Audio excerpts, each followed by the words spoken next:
ఈరోజు పెద్దాపురంలో జనసేన పార్టీ జిల్లా అధ్యక్షులు బాబు గారి ఆధ్వర్యంలో పార్టీ కార్యకర్తలతోటి నాయకులతోటి శాసన మండలి సభ్యులు శాసనసభ సభ్యులు అదేవిధంగా మా నియోజకవర్గాల ఇన్ఛార్జీలు సీనియర్ నాయకులు కార్యకర్తలు అందరితో కూడా సమావేశం ఏర్పాటు చేసుకున్నాం.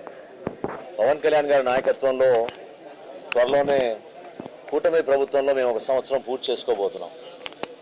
ఈ సంవత్సర కాలంలో ఈ ప్రాంతంలో ప్రత్యేకంగా కాకినాడ జిల్లాలో మెట్ట ప్రాంతాల్లో చేసిన అనేక అభివృద్ధి కార్యక్రమాలు, ధాన్యం కొనుగోలు విషయంలో ఏ విధంగా రైతులకి అండగా నిలబడ్డామో, రేపటి నుంచి మేము ప్రారంభించబోయే మరొకసారి ఫేర్ ప్రైస్ షాపులు, రేషన్ షాపులు పాత పద్ధతిలో తీసుకొచ్చి ప్రజలకి మరింత మెరుగైన సేవలు అందించడానికి ఒక మార్పు తీసుకొచ్చే విధంగా జనసేన పార్టీ నుంచి పవన్ కళ్యాణ్ గారి నాయకత్వంలో ఆంధ్రప్రదేశ్ రాష్ట్ర ముఖ్యమంత్రి చంద్రబాబు నాయుడు గారితో కలిసి ఈరోజు కూటమి ప్రభుత్వంలో ఒక బాధ్యతగా ప్రభుత్వంలో మేము అధికారం చేపట్టిన తర్వాత ప్రజలకి మరింత మెరుగైన సేవలు అందించడానికి కోసం చిత్తశుద్ధితోటి ఏదైతే ఎన్నికల్లో మేము హామీలు ఇచ్చామో సూపర్ 6లో భాగంగా దీపం పథకంలో గ్యాస్ సిలిండర్లు కానివ్వండి, రాబోయే రోజుల్లో తప్పకుండా అనేక సంక్షేమ కార్యక్రమాలు పెన్షన్ల విషయంలో కానివ్వండి, అభివృద్ధి విషయంలో కానివ్వండి, తప్పకుండా ఈ ప్రాంతానికి ఇంకా మెరుగైన కార్యక్రమాలు ఒక ప్రణాళికబద్ధంగా తీసుకురావాలి. పెద్దాపురంలో మీ అందరికీ తెలుసు, ఖచ్చితంగా ఇక్కడ పరిశ్రమలు ఏర్పాటు చేయాల్సిన అవసరం ఉంది. పరిశ్రమలతో పాటు రైతాంగానికి కూడా కాపాడాల్సిన అవసరం ఉంది. ప్రభుత్వం నుంచి స్వర్ణాంధ్రప్రదేశ్ 2047 ఒక విజన్ ప్లాన్ ఏదైతే తయారు చేశామో దానికి అనుగుణంగా ఈ ప్రాంతాల్లో పెట్టుబడులు రావాలి. గౌరవ ముఖ్యమంత్రి గారి ఆధ్వర్యంలో అదేవిధంగా ఉప ముఖ్యమంత్రి గారు పవన్ కళ్యాణ్ గారి సూచనలతోటి తప్పకుండా మా జిల్లా అధ్యక్షులు అదేవిధంగా నూతనంగా డిసిసిబి చైర్మన్గా నియమితులైన బాబు గారికి మా అందరి తరఫున శుభాకాంక్షలు తెలుపుతూ ఈ ప్రాంతంలో మేము కట్టుబడి ఉన్నాం. జనసేన పార్టీ అభివృద్ధితో పాటు ఇక్కడ మా కోసం కష్టపడిన పవన్ కళ్యాణ్ గారి నాయకత్వాన్ని నమ్ముకుని పనిచేసిన ప్రతి వీర మహిళకి జన సైనికుడికి రాబోయే రోజుల్లో మేము ఎప్పుడు కూడా గతంలో చేసిన విధంగా కార్యక్రమాలు ప్రజల శ్రేయస్సు కోసం చేస్తాం. ప్రజల పక్షాన్ని నిలబడినప్పుడు తప్పకుండా అభివృద్ధి కార్యక్రమాలు, సంక్షేమం రెండు కూడా ప్రజలకు ఉపయోగపడే విధంగా తప్పకుండా మేము ముందుకు తీసుకెళ్తామని ఈ సందర్భంగా తెలుపుకుంటాం. పవన్ కళ్యాణ్ గారి సిద్ధాంతానికి ఆకర్షితులై మాతో మీరు తోడుగా నిలబడినందుకు ముందుగా మీ అందరూ కూడా ప్రత్యేకంగా పవన్ కళ్యాణ్ గారి తరఫున జనసేన పార్టీ తరఫున మీ అందరూ కూడా మనస్ఫూర్తిగా నమస్కారం. మాతో పాటు ఈరోజు వచ్చేసిన శాసన మండలిలో ప్రభుత్వ విప్పుగా ఈరోజు జనసేన పార్టీ నుంచి పార్టీ కోసం పవన్ కళ్యాణ్ గారి కోసం సుదీర్ఘమైన ప్రయాణం చేసిన హరిప్రసాద్ గారు, అదేవిధంగా సోదరుడు కాకినాడ రూరల్ శాసనసభ్యులు పంటం నానాజీ గారు, కోటా సునీల్ గారి గురించి మీ అందరూ తెలుసు. వ్యవసాయ శాఖ చైర్మన్ గా, కార్పొరేషన్ కి చైర్మన్ గా ఆయన కాకినాడ నగర అధ్యక్షులుగా వ్యవహరిస్తున్నారు పార్టీకి. అదేవిధంగా పిఠాపురం నియోజకవర్గ ఇన్ఛార్జిగా వ్యవహరిస్తున్న మా రెడ్డి శ్రీని గారికి, మా అందరితో పాటు మీరు ఈ మాట నేను ఎందుకు ప్రత్యేకంగా చెప్తున్నానంటే మన ప్రభుత్వంలో వచ్చి సంవత్సర కాలం పూర్తి చేసుకోబోతున్నాం.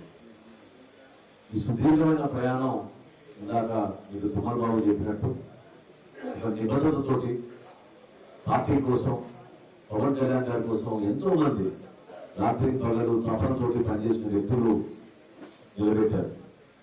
ఈ ప్రయాణం మీరందరూ లేకపోతే సాధ్యమయ్యేది కాదు. ఈరోజు మేము పదవులు అనుభవించుకుని ఈ పక్కన కూర్చున్నంత మాత్రాన మాకు బాధ్యత లేదని నేను అనుకోబాకండి. ఏ పదవులు అలంకరించినా పవన్ కళ్యాణ్ గారు మీకు ఇచ్చిన మాటను నెరవేర్చడానికి కోసం, సమాజంలో మార్పు తీసుకురావడం కోసం, పార్టీ బలోపేతం కోసం అందరం ఒక పట్టుదలతో పనిచేసుకోవాల్సిన సందర్భం ఇది. ప్రభుత్వంలో మనం ఉన్నప్పుడు మన ద్వారా కనీసం ఒక 1000 మందికో 10,000 మందికో మన సంక్షేమ ఫలాలు అందించాలి. మన గ్రామాల్లో మన ప్రాంతాల అభివృద్ధి కార్యక్రమాలు చేసి చూపించాలి. ఇతరులకి మనకి తేడా ఏంటనేది మనం ప్రజలు మనం హర్షించే విధంగా మనం నిలబెట్టాలి. సంవత్సర కాలంలో మనం కూడా చాలా ఇబ్బందులు గురయ్యాం. గతంలో ఈ విధంగా మన పార్టీ అధ్యక్షుడిని ఎన్ని అవమానాలకి ఎన్ని ఇబ్బందులు గురి చేశారో మర్చిపోబాకండి. జగన్మోహన్ రెడ్డి పరిపాలనలో ఆవిర్భావ దినోత్సవం మనం చేసుకోవాలనుకునే కూడా అనేక ఇబ్బందులు పెట్టేవాడు. అసలు పర్మిషన్ ఇచ్చేవాడు కాదు, 10 చోట్ల మనం తిప్పేవాళ్ళు రైతుల కోసం. ఎక్కడ క్షేత్రస్థాయిలో ఇబ్బంది ఉన్నప్పుడు వాళ్ళ కోసం దీక్ష చేయాలన్నా, ధాన్యం కొనుగోలు అక్కడ ఇబ్బంది అయినా రైతుల కోసం నిలబడదాం అనుకుంటే పోలీసు వాళ్ళు కూడా మనకి పర్మిషన్ ఇవ్వకుండా అడ్డుకునేవారు. అటువంటి పరిస్థితి నుంచి మనం పైకి వచ్చాం. అది ఎప్పుడు మీరు మర్చిపోకూడదు. పవన్ కళ్యాణ్ గారు 2014లో పార్టీ స్థాపించినప్పుడు ఆయనని ఆ రోజున ఎన్ని మాట్లాడినారో మీరు అందరూ గుర్తుపెట్టుకోండి. అసలు పార్టీకి భవిష్యత్తు ఉందా అన్నారు, అసలు ఇదే పార్టీ అన్నారు. కానీ అదే పార్టీ కోసం ఈ రోజున పనిచేయడానికి సిద్ధంగా వాళ్ళే ముందుకు వస్తున్నారు. ఇది కేవలం మన పట్టుదల, మనకున్న నాయకత్వం.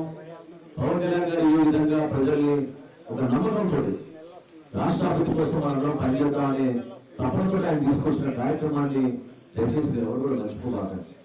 జనస్వాగతం పలికేందాక మీరందరూ కూడా నిజంగా చాలా గర్వం అనిపించింది. ఎందుకంటే పెద్దాపురంలో అనేక సందర్భాల్లో పాపం బాబు నన్ను ఆహ్వానించిన రాలేకపోయాను.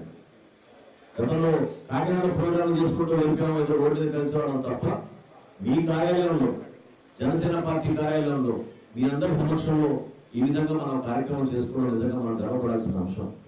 జనసేన పార్టీ అంటే ఇదే, మనలో ఉన్న పట్టుదల, నిజాయితీ, మీలో ఉన్న మంచి మనస్తత్వం, వీటన్నింటి కూడా మనం ఎందుకు గుర్తుపెట్టుకోవాలంటే ఇంత సుదీర్ఘమైన ప్రస్థానం మనందరం కూడా ఏ ఒక్కరు కూడా డబ్బు ఆశించేసింది కాదు. మీరందరూ కూడా అందరికీ పదవులు వస్తాయని కాదు కదా, నిలబడ్డారు. పోటీ చేయమన్నప్పుడు పోటీ చేశారు, పార్టీ కోసం పనిచేయమన్నప్పుడు పనిచేశారు. మీకు జెండా అందించిన జెండా పట్టుకుని మీరు తిరిగారు. పవన్ కళ్యాణ్ గారి స్వాగతం పలకమన్నప్పుడు మీరందరూ కూడా 100 కిలోమీటర్లు ప్రయాణం చేసి వచ్చి నిలబడ్డారు. అదే మనలో ఉన్న బలం. దయచేసి ఈ సందర్భంలో మనకు కోరేది ఏంటంటే, నేను 2019 ఎన్నికల్లో సుమారు బాబు పోటీ చేసినప్పుడు ఆ రోజు మనకి సుమారు 25,000 ఓట్లు వచ్చినాయి. ఆ రోజున మన సభ్యత్వంలో కూడా 16,000 సభ్యత్వం చేసిన కాన్స్టిట్యున్సీ పెద్దాపురం కాన్స్టిట్యున్సీ.